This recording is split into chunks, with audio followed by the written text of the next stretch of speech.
السلام عليكم ورحمة الله وبركاته. ازيكم يا شباب؟ عاملين ايه؟ معكم عبد الله حسن من اي اس اكاديمي. اهلا بيكم في درس جديد من دروس تعلم لغة البايثون. النهاردة ان شاء الله هنتكلم عن حاجة مهمة واساسية لاي مبرمج، وهي الارثماتيك اوبريشن او العمليات الحسابية.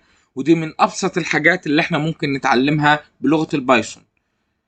الحمد لله احنا خلصنا الدرس اللي فات السترينج وازاي نتعامل مع السترينج وحلنا مشكلة الكونكاتونيشن، والدرس اللي قبله ازاي نعرف variables مختلفة، سواء كانت float سواء كانت integer سواء كانت string. النهاردة ان شاء الله هنتكلم عن الارثماتيك اوبريشن.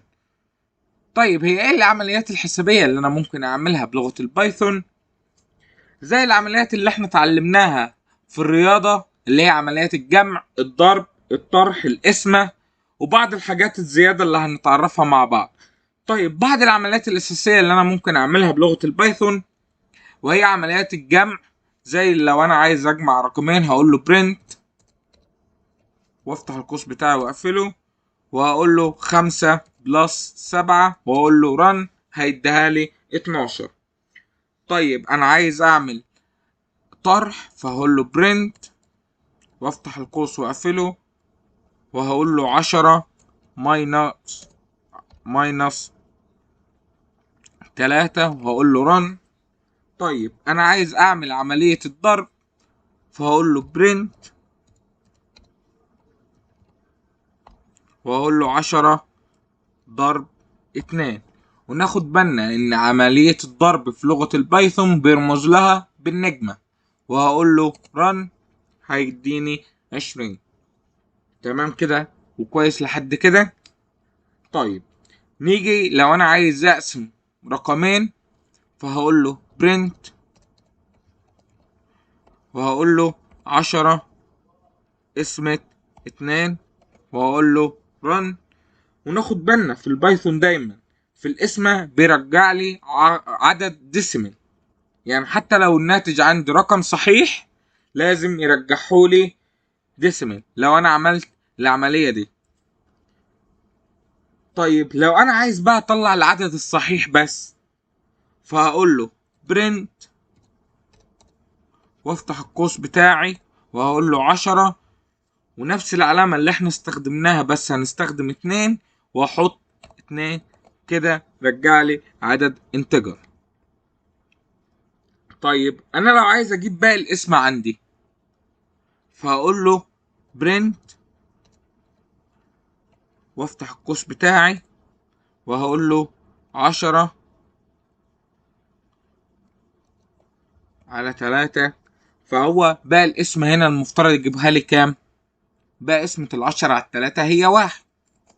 طيب نجربها على المثال اللي فوق، لما نقسم 10 على 2 المفترض يجيبها لي ايه؟ 0، لان مفيش باقي اسمة 10 على 2 ملهاش باقي، فنعمل رن ادتني 0. طيب دلوقتي انا لو عايز اجيب الاس هقول له print وهقول له وليكن 5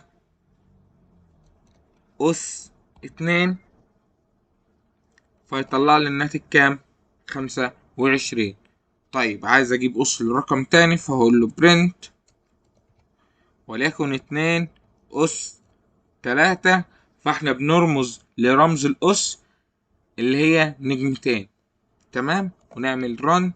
تمام الدنيا كده كويسة طيب دلوقتي هنتكلم عن الاوردر اوف اوبريشنز او ترتيب العمليات عندي. باختصار هو بيمشي زي الرياضيات اللي احنا عارفينها.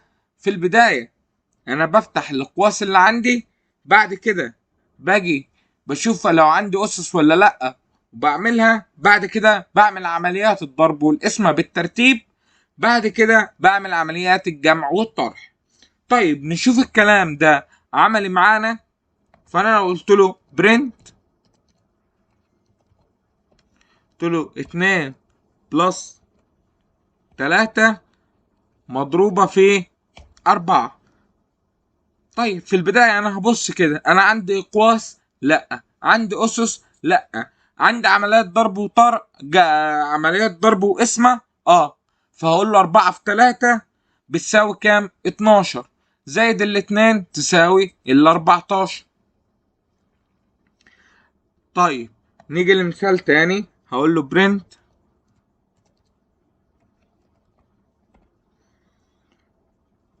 هفتح قوس وهقول له 2 زائد 3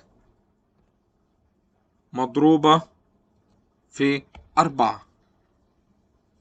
أنا عندي عمل قوس، فأنا في الأول هقول له 2 زائد 3 ب5، 5 في 4 ب20، وكده مفيش أي مشاكل في العمليات الحسابية وترتيبها. طيب لو جيت قلت لي إن البايثون بيعرف يجمع بين متغيرات، هقول لك بيعرف يجمع بين متغيرات. إزاي؟ هقول له والله لو أنا عندي متغير x بيساوي 5، متغير y بيساوي 10، وقلت له الريزلت بتاعت اللي هو r equal x plus الواي، بعد كده قلت له برنت للار، هيطلع لي عمليات الجمع عادي. طيب لو جيت قلت له هنا s بتساوي x في الواي، وجيت هنا قلت له برنت للاس،